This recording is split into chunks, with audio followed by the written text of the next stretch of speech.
o inconsciente, o sábio e o religioso.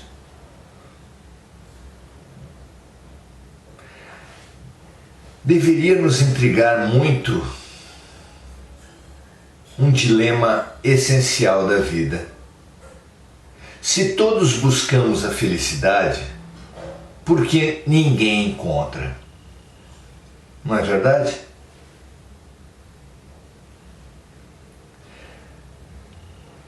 Muitos de nós, se não a totalidade da humanidade, situa a felicidade no contexto das suas vitórias. Felicidade seria vencer. Expandindo um pouco a visão espiritual, já conseguimos perceber que isso é uma ilusão. Quando nós vencemos com o ego, nós humilhamos o outro.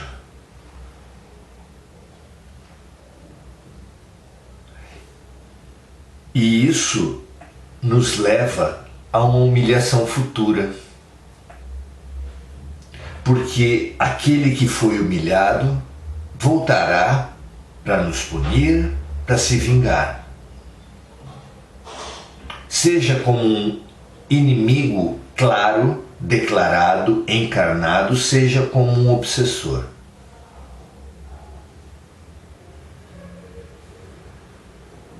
É claro que a derrota nos infelicitará imediatamente. Então o dilema da vida acaba sendo infelicidade já ou depois. Será que Deus criou realmente a vida para nos dar apenas duas alternativas de infelicidade? Esse tem sido o dilema das nossas vidas. Qual vontade deve prevalecer nos casamentos, no trânsito, no trabalho, na política, na economia, nos negócios? Fazendo com que nós nos suponhamos felizes porque levamos vantagem num momento, sem perceber que isso acarreta a infelicidade mais adiante, que de verdade é impossível ser feliz sobre a infelicidade alheia. Não é? Pedro, aqui no capítulo 10, versículo 29 de Atos dos Apóstolos, faz uma pergunta que nos leva a uma integração de lições maravilhosas. Ele fora chamado para atender um centurião, símbolo claro do dominador romano, odiado por toda Jerusalém. Proibido que os judeus eram de comer com homens impuros. O que faria ele? O alto sabia a tendência de Simão, como de todos os outros homens, e lhe trouxe uma revelação de que ele não tornasse impuro aquilo que Deus criou. O que Jesus já tinha falado de outra forma, que o homem não separe o que Deus uniu.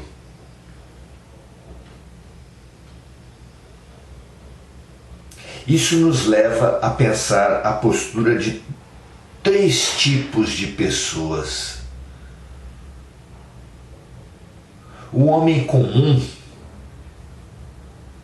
sequer percebe as vontades, nem a sua, nem das pessoas que estão à sua volta, e age, simplesmente faz, um dia depois do outro, uma ação depois do outro, sem reflexão. O sábio é aquele que reflete, que constantemente busca o seu entendimento do que ele deseja em cada momento e do que os outros desejam em relação a ele. Assim, ele reúne condições de sair da posição do homem comum, que quase que se destina a ser esmagado pela vontade dos outros, para, consciente da sua vontade e do jogo de forças à sua volta, ser aquele que constrange, aquele que domina, aquele que esmaga os outros. É claro que nem o homem comum esmagado, nem o sábio esmagador são felizes, são duas faces de uma mesma moeda, permanecem vivendo sempre em guerra.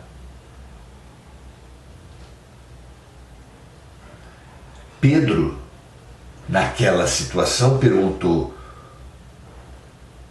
"Pergunto, pois, por que razão mandastes chamar-me?" Perguntou ao centurião,